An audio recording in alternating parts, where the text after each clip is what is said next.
What's going on, guys? This is Rob, and if you're enjoying the content here on my channel, then make sure you hit the like button and make sure you hit subscribe so you can help decide what direction the content on my channel goes in the foreseeable future. Okay, so we officially are going to begin. I guess this is really more of a prelude than anything else, but this gets us into the territory of the Iron Nail, which is a guy by the name of Ran Shen, I think it is. He was a guy created by Rick Remender, but is basically the villain that's responsible for stripping Captain America of his super soldier serum. And it's really cool because he's basically the reason Steve Rogers becomes an old man. And it's really interesting. It kind of set the stage for all new, all different Marvel, different things like that. But for those of you guys who read Jonathan Hickman's Avengers and New Avengers, Infinity, that kind of stuff, this is the reason why that happened. Now, something else that I want to point out here, and this is something that I haven't really brought up to this point. If you were to go through and you were to look up like Avengers and New Avengers, you were to look up like the prelude to Secret Wars, you wanted to look up the events that led into the collapse of the multiverse and so on and so forth, you would read through Avengers and New Avengers, and then suddenly you would pick up a story called 8 Months Later. What 8 Months Later was designed to do was basically follow up all these individual stories, because remember, Marvel still had a ton of stories going on for individual characters and teams when the events of Secret Wars suddenly kicked off. You basically had Last Days and so on and so forth. And so what that meant is between the trade 8 months later and the story before it, all this stuff with Captain America took place. All the things with Black Widow and with the Incredible Hulk and all that kind of stuff, all that took place. And so it'll be kind of interesting because what we'll actually do is when we get to our Marvel cosmology, we'll roll Captain America into, that playlist, and we'll actually stick it right between these two things, 8 months later and the story that came before it. So you guys will be able to see it in chronological order, but I just kind of wanted to throw that out. But again, Rick Remender is amazing when it comes to how it is that he writes Steve Rogers. And what's so funny about this is you can see the Rick Remender, I guess, yeah, you can really see the inspiration from Rick Remender in the writing of Nick Spencer with regards to all new, all different Captain America and, with regards to Secret Empire and all that kind of good stuff. Because what we end up having here is basically Steve Rogers after the events of Dimension Z, when he had basically spent 12 years inside of this other dimension where time passed faster, only to find out that once he got back in the main Marvel universe, only 30 minutes had passed. And so he experienced 12 years of living. He experienced what it was like to basically take a child who was being raised by a despo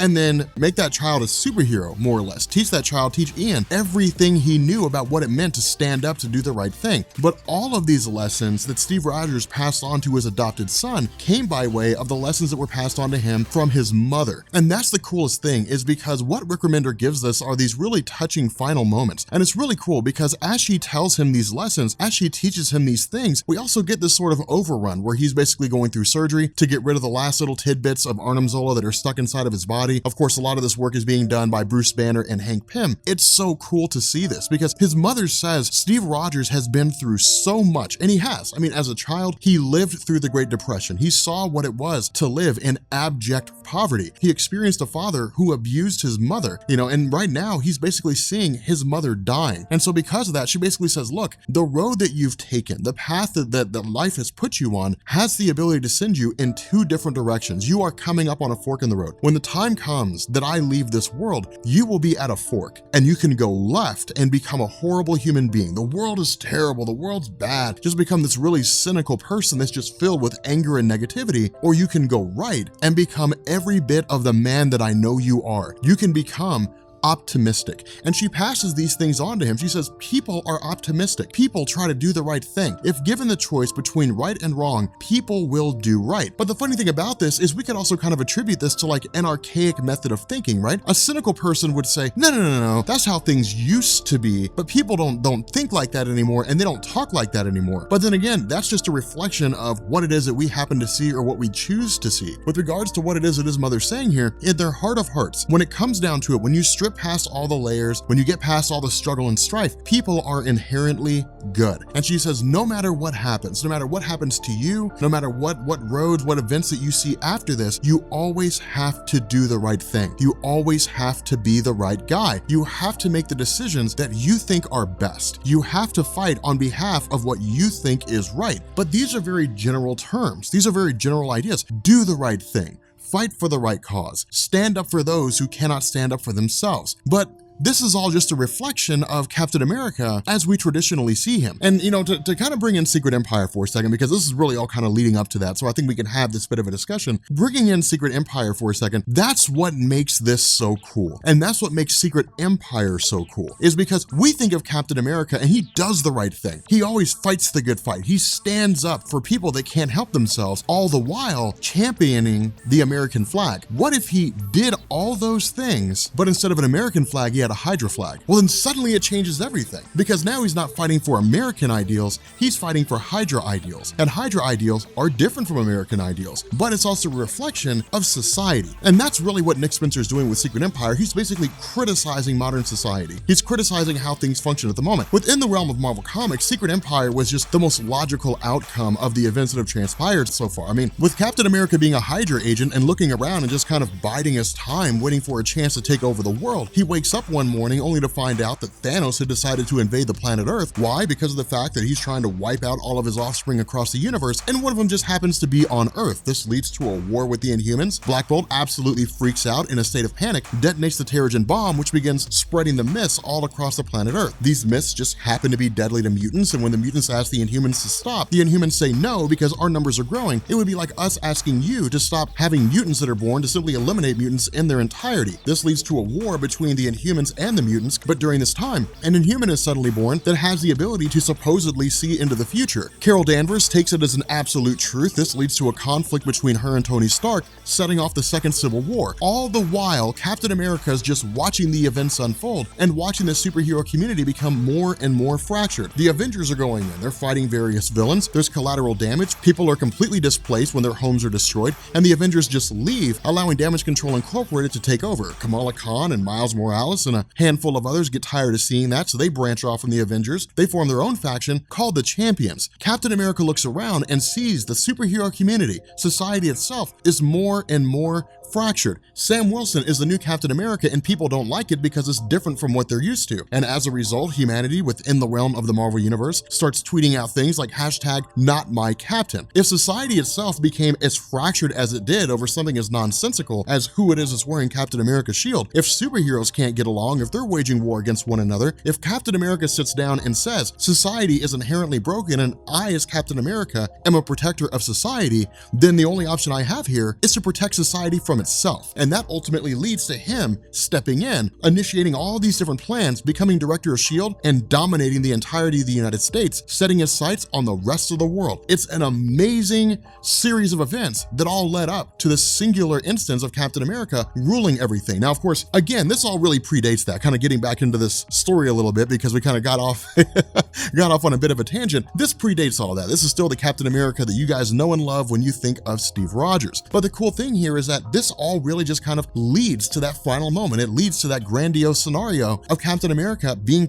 appointed as director of S.H.I.E.L.D. and gaining absolute power over the US military, taking control of the United States during the events of Secret Empire #0. Now, what we're going to do here is we're actually going to jump back a little bit to 1968. And the reason why is because we're actually going to join a guy by the name of Ran Shen. Now, Ran Shen is effectively a guy who was formerly a S.H.I.E.L.D. agent. And that's kind of the crazy thing here, is because of the fact that we end up seeing him just sort of approaching this dragon that looks an awful lot like Fin Fang Foom. But the result here is that a bargain is more or less struck. Now, we're not given a whole lot of information about this dragon. All we're really told here is that this thing basically has the ability to imbue Shen with some measure of power. We don't know what that means. We don't really know what it makes him capable of, at least not right off the bat. What we do instead is we actually end up jumping forward a little bit to 1969 by about a year. And we basically have Shen being held captive by Dum Dum Dugan and Nick Fury. Now, this is when we learned most of the backstory about his character, that he was basically one of the absolute best S.H.I.E.L.D. agents that were out there. But he was assigned the task of infiltrating communist China during its rise to power and seeing if there was basically a way to topple Chairman Mao. But what this ended up doing is it basically led to Shen becoming corrupted by the power that he possessed as he rose through the ranks, eventually being ousted by Chairman Mao himself, which led to Shen in encountering this dragon in the first place. And so what this does is it basically shows us this is how Nick Fury and this is how Dum Dum Dugan lose their Infinity Serum. Now, this is something that's interesting because not a lot of people know about this. The Infinity Serum is what it is that allowed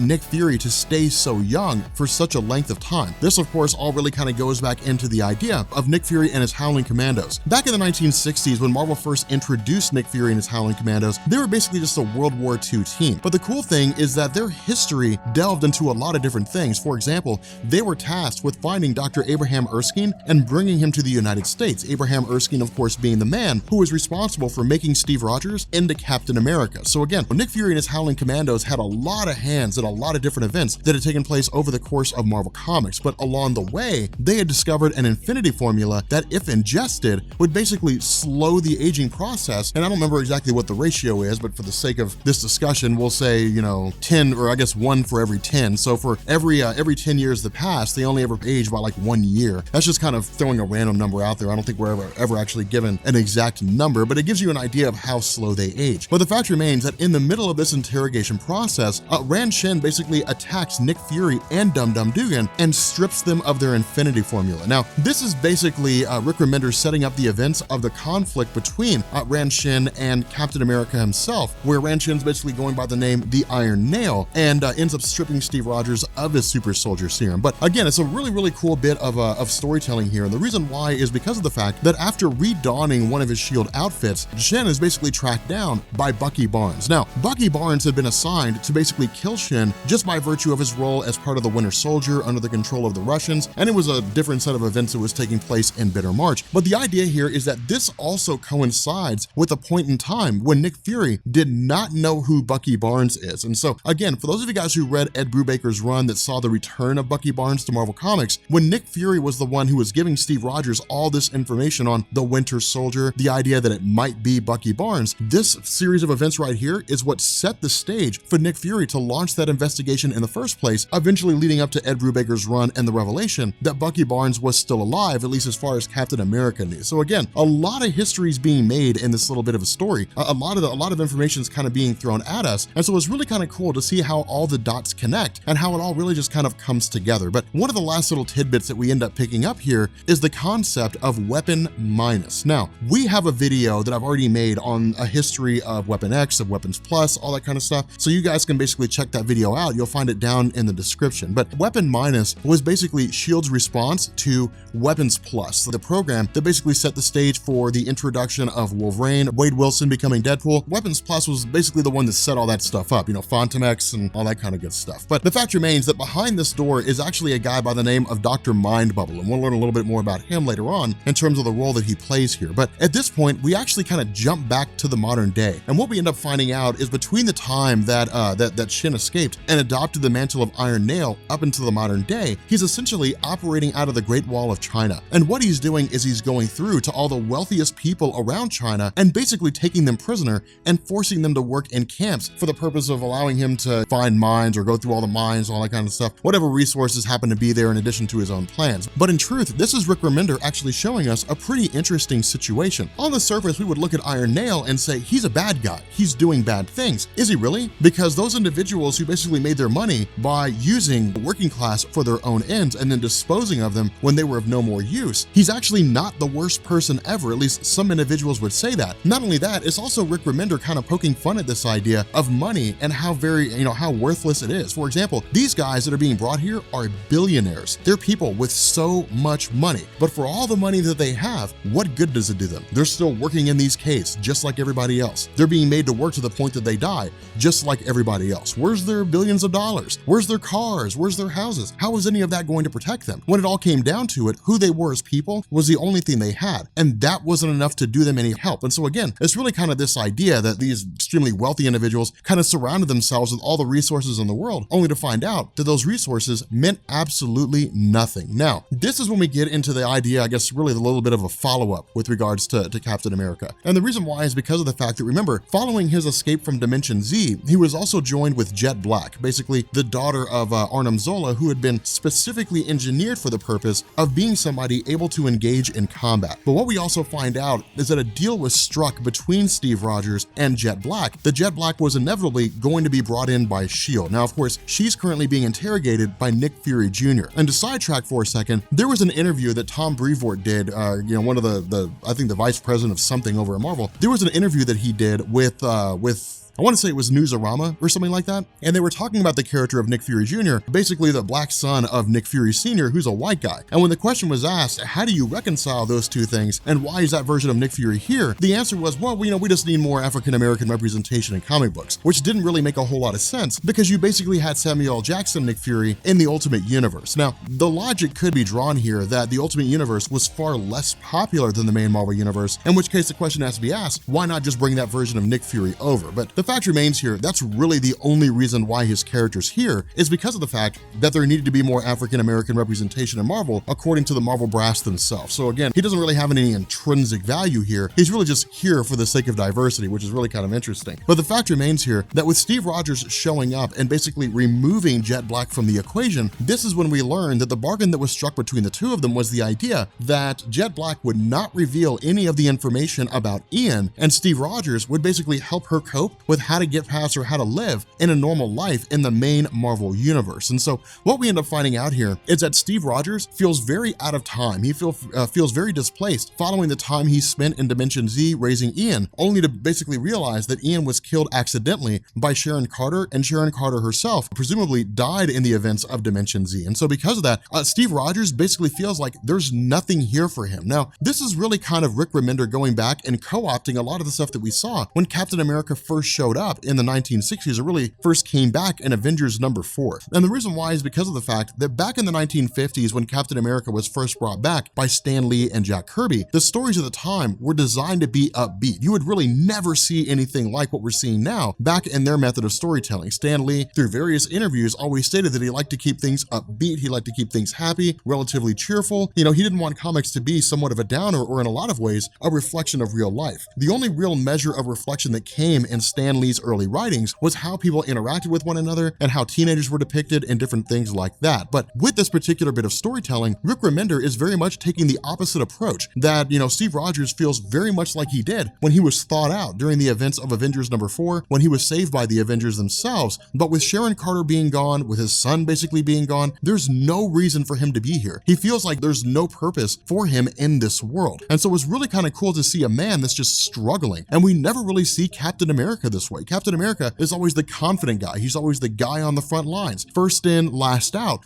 Because of that, it's always one of the most interesting scenarios to see him when he's so confident, when he's so strong, and then suddenly so emotional, effectively having a breakdown in front of Sam Wilson. And so again, what this does is it basically coincides with the character of Nuke. Now, Frank Simpson was one of the byproducts of the Weapon Plus event campaign that basically led to James Hallett becoming Wolverine and Wade Wilson becoming Deadpool. But the difference here is that Frank Simpson basically ingests pills that amp him up. They get him prepped and excited for war. The idea here, though, is that somebody is basically issuing him orders. Somebody's basically telling him, you need to go into these various territories that the United States has had wars in and finish those guys off. And because Frank Simpson is so gung-ho, because he's so extreme, this is exactly what he's doing. He's going around to different territories where the US had conflicts and essentially had to pull out because they more or less lost. He's going through and just killing everybody that he sees, spraying them all down with bullets, and then planting American flags. And Frank Simpson's mind, as insane as he is, he's basically winning the war that America lost in that particular area. Now, the reason why this is so significant is because of the fact that the press has not gotten wind of what it is that's going on. But if the media finds out that a guy with an American flag tattoo on his face is running amok in countries where the United States had previously lost conflicts, killing everybody there and then planting American flags, it's going to create an international incident. And so because of that, S.H.I.E.L.D. basically sends in Steve Rogers and Sam Wilson highly under the radar and has them take out Frank Simpson. Now, this is kind of interesting because with the character of Nuke, in a lot of ways, he looks up to Captain America. And he's not the only one. We know the Punisher, for example, enlisted in the Vietnam War because he wanted to be Captain America. And this is really Rick Remender kind of pointing at the legacy that was made by Steve Rogers. Because he was such an iconic character, because in the eyes of a lot of people, he was America personified fighting against against the Axis powers, the legacy that he created stands the test of time as one of the most significant legacies in the history of Marvel Comics. This also coincides with the idea that in the modern day, Captain America is the de facto leader of the Avengers. His word is almost universally accepted as law. You could have the entirety of the Avengers, you could have 100 members of the Avengers in a room arguing over what step they should take next in some campaign that's going on somewhere. Captain America will stand up, he will speak, everybody will stop, they will listen, and when he says, "This is what we're doing,"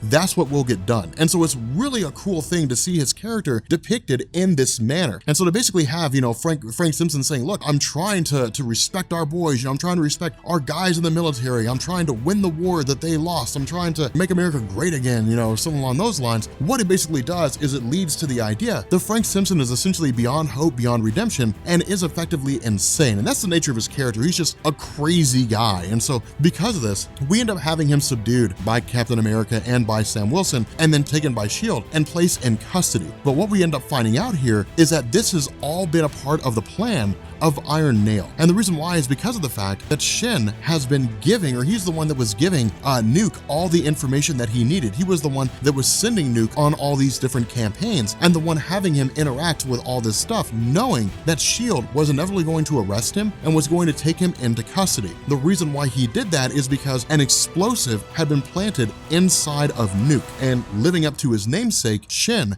detonates the explosive, effectively sending S.H.I.E.L.D. into a state of disarray, after which he initiates his second phase, which is to basically free Dr. Mindbubble, the guy who is responsible for launching the Weapons Minus program, and the guy that has the ability to effectively ensnare people in little pockets of reality, if he so wishes, by trapping them inside one of his bubbles. It's really crazy. The events that are getting ready to go down are absolutely insane. But again, all this is going to lead into Steve Rogers losing his super soldier serum. All this is going to lead into him becoming an old man, setting the stage for Sam Wilson to become the new Captain America. But with that being said, guys, we're gonna bring this video to an end. If you are new here to Comics Explain, make sure you guys hit the sub button to become part of the Rob Corps. If you guys enjoyed this video, make sure you drop a like, and yeah, I will catch you all later. Peace.